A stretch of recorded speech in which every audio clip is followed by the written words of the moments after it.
નમસ્કાર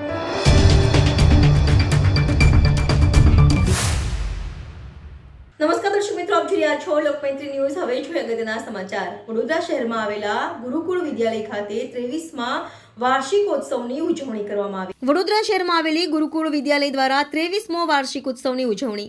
વડોદરા શહેરના હરણી Varasiya ring road સ્થિત ગુરુકુળ વિદ્યાલયની વર્ષોની પરંપરા મુજબ શાળાનો 23મો વાર્ષિકોત્સવની શનિવારના રોજ શહેરમાં આવેલ પંડિત દીનદયાળ ઉપાધ્યાય નગર ગૃહ ખાતે સરગમ શીર્ષક હેઠળ રંગારંગ ઉજવણી કરવામાં આવી હતી, જેમાં શાળામાં અભ્યાસ કરતા ગુજ અંગ્રેજી માધ્યમના બાલવાડીના ભૂલકાઓથી લઈને ધોરણ 12 સુધીના 350થી વધુ વિદ્યાર્થીઓએ દેશભક્તિ, પર્યાવરણ રક્ષણ, સ્વચ્છતા, આધ્યાત્મ, ઈશ્વર સ્તુતિ, શિક્ષણની અનિવાર્યતા વગેરે જેવા વિષયો પર આધારિત નૃત્ય નાટિકાઓ રજૂ કરી હતી। વિવિધ પ્રકારના નૃત્ય દ્વારા વિદ્યાર્થીઓએ પોતાની નૃત્ય કળાને રજૂ કરી હતી। કુલ 19 નૃત્યો ધરાવતા વાર્ષિકોત્સવ સરગમ, રંગારંગ અને મનોરંજક રહ્યો હતો।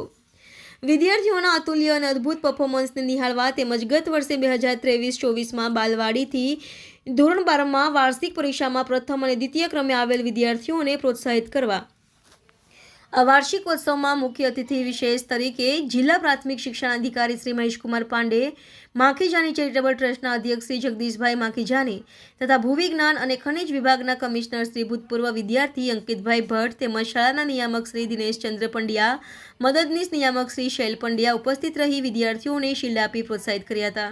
Bureau report, Lokmaitri news, Vadodara.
Gurukul Vidyalaya Harni Varasiya ring road સ્થિત 23મો વાર્ષિકોત્સવ સરગમ આજરોજ દીનદયાળ અતિથિગૃહ ખાતે યોજાયો હતો, જેમાં શાળાના અંગ્રેજી માધ્યમ તથા ગુજરાતી મીડિયમના 350 વિદ્યાર્થીઓએ ભાગ લીધો હતો।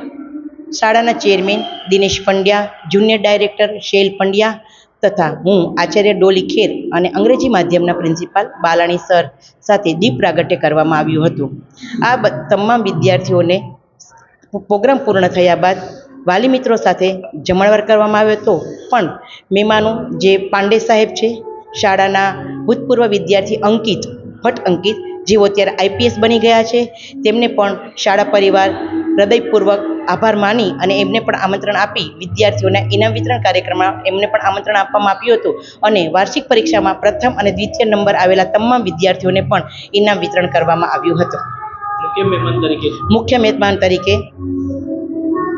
તરીકે જગદીશભાઈ માખીજાની, જેઓ માખીજાની ચેરિટેબલ ટ્રસ્ટ ચલાવી રહ્યા છે, શાળાના ભૂતપૂર્વ વિદ્યાર્થી ભટ્ટ અંકિત, જેઓ અત્યારે આઈપીએસ બની ગયા છે, અને પાંડે સાહેબ, જેઓ અત્યારે ડીઈઓ છે, તેમના હસ્તે વિદ્યાર્થીઓને ઇનામ વિતરણ કરવામાં આવ્યું હતું. લોકમૈત્રી ન્યૂઝ સાથે જોડાયેલા રહેવા અમારા યુટ્યુબ ચેનલને સબસ્ક્રાઇબ કરી ફેસબુક અને ઇન્સ્ટાગ્રામ પેજને લાઇક અને શેર કરો.